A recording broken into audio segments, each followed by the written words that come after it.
అయితే ఏదైతే ఈ పర్సంటేజెస్ ఉన్నాయో ఆ పర్సంటేజ్ని కనుక మనం ఒకవేళ అంకెల్లోకి మార్చుకోగలిగితే, అంటే ఒకవేళ మనకు 600 కోట్ల రూపాయలు ప్రతిపాదిత ఏదైతే అంశం ఉందో దానికి మనకి అవి ఆ డబ్బులు మంజూరు 600 కోట్ల రూపాయలు ప్రాజెక్ట్ కింద సక్సెస్ అయితే 2% చొప్పున 2% చొప్పున సుమారు 12 కోట్ల రూపాయలు కేవలం డిపిఆర్కే 12 కోట్ల రూపాయలు ఇవ్వాల్సి ఉంటుంది ట్యాక్సెస్ అదనంగా.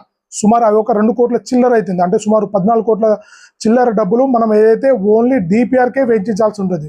ఒకవేళ ఇప్పుడు అధికారులు వాళ్ళ మధ్య జరిగిన ఒప్పందం ప్రకారం 1.6కి ఇది ఓకే అయింది కదా, ఒకవేళ 1.6 చొప్పున చూస్తే ఈ లెక్క ప్రకారము 600 కోట్ల రూపాయలకి 9 కోట్ల 60 లక్షల రూపాయలు, ఒక డిపిఆర్కే 9 కోట్ల 60 లక్షల రూపాయలు మనము ఖచ్చితంగా చెల్లించాల్సి ఉంటుంది. ఒకవేళ దానికి అదనంగా ట్యాక్సెస్ చూస్తే, అంటే ట్యాక్సెస్ ఇప్పుడు సాధారణంగా వస్తు పన్ను ట్యాక్సెస్ ఇవన్నీ కూడా 18% దాకా ఇస్తున్నారు.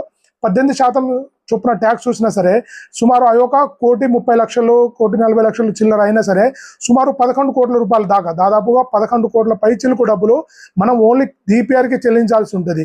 ఇది ఎక్కడ కూడా అంటే మన కొత్తగూడెం కార్పొరేషనే అయి ఉంటుంది నాకు తెలిసి, ఇంత పెద్ద మొత్తంలో ఓన్లీ డిపిఆర్కే ఇలాంటి ప్రాజెక్టులకు చెల్లించడం. ఇలాంటి ప్రాజెక్టులకి ఈ విషయం ఎందుకు అంటున్నానంటే, ప్రత్యేకంగా కొన్ని ప్రాజెక్టులు ఎలా ఉంటాయంటే ఎండ్ టు ఎండ్ ప్రాజెక్ట్ ఉంటాయి, వాళ్ళకు డబ్బులు వచ్చేదాకా. అంటే మొదటిగా ఏదైతే మనము నోటీస్ మొదటి నుంచి లైన్ ఎస్టిమేషన్ ఏదైతే ఉంటుందో అక్కడ నుంచి మొదలుకొని వాళ్ళ చేతికి డబ్బులు వచ్చి ఈ ప్రాసెస్ అంతా అయ్యేదాకా కూడా ఎండ్ టు ఎండ్ ప్రాసెస్ అంటారు దీన్ని.